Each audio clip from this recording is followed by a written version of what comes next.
Being here in this beautiful building, and it means so much as far as internationally and how important this place is. But Governor, this is a great initiative, and as you know, the entire Iowa congressional delegation has joined the governor to request that EPA come to Iowa for this field hearing.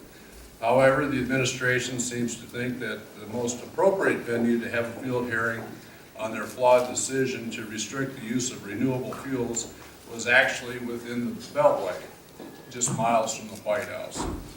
I believe a better way to decide public policy is to look to the people of the Midwest directly in the eye and listen to the actual real-life impacts that this unfortunate and misguided proposal will have on rural America. The administrator of the EPA is not with us today, but I hope that she and President Obama will do the courtesy of listening to your views expressed and making the changes that are needed. If they were here today, I feel confident that they would hear that Iowans are very disappointed and perplexed by their decisions. It is clear to me the, quote, inside the Beltway policymakers do not understand the full repercussions of their actions. The renewable fuel standard is a critical tool to implement the all-of-the-above energy strategy and approach to energy production that will lead us away from our dependence on foreign oil, lower prices the Americans pay at the pump, and help ensure our country's energy and economic independence. I would hope that we could remind the President that he campaigned in Iowa as a friend of ethanol, and it now appears that he may be more concerned about how the major oil companies are going to view his legacy as president. This decision is a step backward for the environment, a step backward for rural economic development, a step backward for lower prices at the pump, a step backward for the Midwest corn growers, a step backward for our soybean producers. And if you spent more time in rural Iowa, the President might realize that if you take too many steps backwards in an Iowa pasture, without knowing why or where you're going, you may just step in something. And it's very unpleasant. And with this misguided new policy, I do firmly believe the administration has really stepped in it. I want to make clear that this is not a partisan issue. If you're one of the thousands of hardworking Iowans employed because of the renewable fuel industry, this isn't about political affiliation. It's about your livelihood.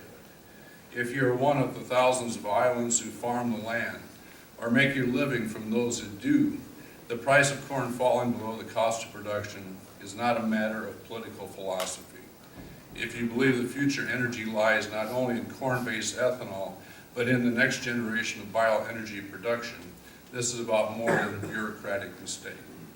Just as biodiesel has achieved commercial scale production nationwide, just as we have ethanol plants coming online that use crop residue to create fuel, just when we have a municipal waste ethanol plant up and running in Florida, just when investment is moving toward the development of the next generation of biofuels, the administration wants to pull the rug out from all of those plans and expectations.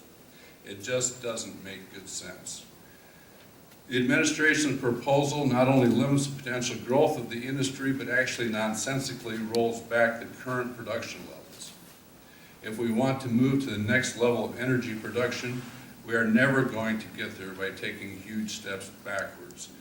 To quote a study put out by the Center for Agricultural Development at Iowa State University, quote, however, it would be difficult to interpret EPA's proposed fundamental shift in policy as anything except a reduction in overall support of biofuels.